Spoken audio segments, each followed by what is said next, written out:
Imagine कीजिए एक mega structure जो कि स्पेस में फ्रीली घूम रहा हो, जहां पर इसके अंदर जीवन के लिए सारे अनुकूल वातावरण हो। हम मून, मार्स, टाइटन तथा कई एस्टेरॉइड्स पर तो जीवन बसाएंगे ही, पर फ्री स्पेस में फ्लोट करती एक कॉलोनी का कॉन्सेप्ट काफी दिलचस्प होगा, जहां पर फूड, वाटर, सांस लेने लायक हवा, मेडिकल सप्लाईज तथा आर्टिफिशियल ग्रेविटी हो। साथ ही उसमें सोलर रेडिएशन से बचाव की भी टेक्नोलॉजी हो। हर समय सूर्य जानलेवा चार्ज पार्टिकल्स रिलीज करता जाता है, जो कि पृथ्वी के मैग्नेटिक फील्ड की वजह से वैन एलन बेल्ट में ही रोक लिए जाते हैं। पर वैन एलन बेल्ट में सूर्य के खतरनाक चार्ज पार्टिकल्स ठहरे रहते हैं, इसलिए कोई भी यान बिना किसी भी प्रोटेक्टिव लेयर के उसे क्रॉस कभी नहीं कर सकता। पर साइंटिस्ट ने वैन एलन बेल्ट की बाधा को इंटरनेशनल स्पेस स्टेशन को बनाने के समय पार कर लिया था। 1998 से अगले 13 साल तक इंटरनेशनल स्पेस स्टेशन के एक एक टुकड़े को स्पेस में ले जाकर उसे धरती से 400 किलोमीटर ऊपर जोड़कर 2011 में उसे लॉन्च कर दिया गया था। यह माइक्रोग्रेविटी रिसर्च लेबोरेटरी हर 90 मिनट में पृथ्वी का एक चक्कर लगाती है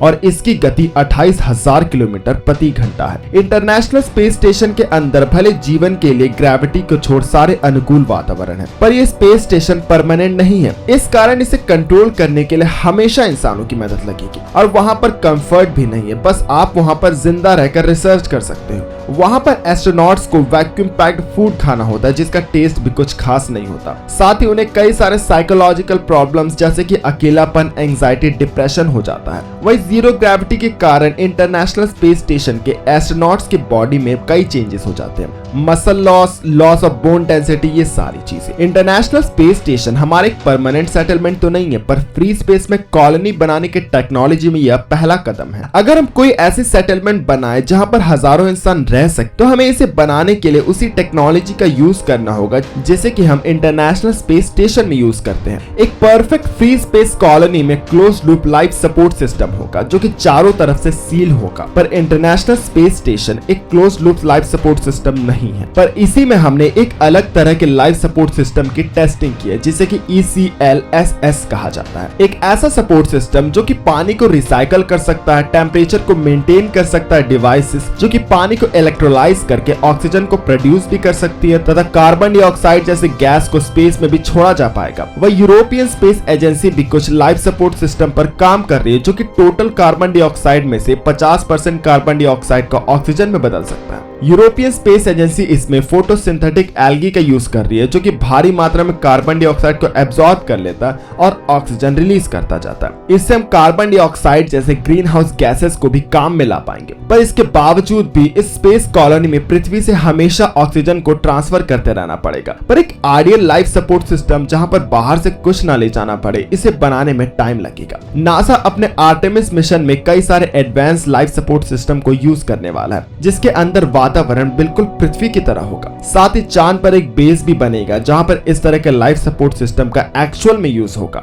वही फ्री स्पेस में एक लार्ज मेगा स्ट्रक्चर साइंटिस्ट के अकॉर्डिंग अगले 100 साल तक बन जाएगा। इसकी कल्पना 1970s के शुरुआत से ही हो चुकी थी। साइंटिस्ट जेराल्ड ओ'नाइल ने 1970s में एक कॉन्सेप्ट दिया था, जिसमें कि एक सिलेंड्रिकल कॉलोनी का यूज करना था। एक 32 किलोमीटर लंबा सिलेंडर होगा, जिसका डायमीटर अराउंड 6 किलोमीटर होगा, जिसके अंदर पेड़ पौधे, घर वगैरह सब होंगे। इस कॉलोनी में हमें 1300 स्क्वायर किलोमीटर इतनी जगह रहने को मिलेगी। यह सिलेंडर गोल गोल घूमेगा, जिससे कि आर्टिफिशियल ग्रेविटी जनरेट होगी। इसके बाहर में रेडिएशन से बचने के लिए थिक लेयर्स होंगे तथा इसके चारों ओर सोलर पैनल्स भी होंगे, जो कि इस कॉलोनी का एनर्जी सोर्स बनेंगे। इसमें नदी, जंगल, शहर, पार्क, सारी चीजें होंगी। तो वेट करते हैं उस दिन का जब ये कॉन्सेप्ट एक रियलिटी का रूप होगी। उम्मीद करता हूँ आज का वीडियो आपको पसंद आया होगा। वीडियो पसंद आया तो इस वीडियो को लाइक कीजिएगा, चैनल को सब्सक्राइब कर इस वीडियो को शेयर करना ना भूलिएगा। धन्यवाद।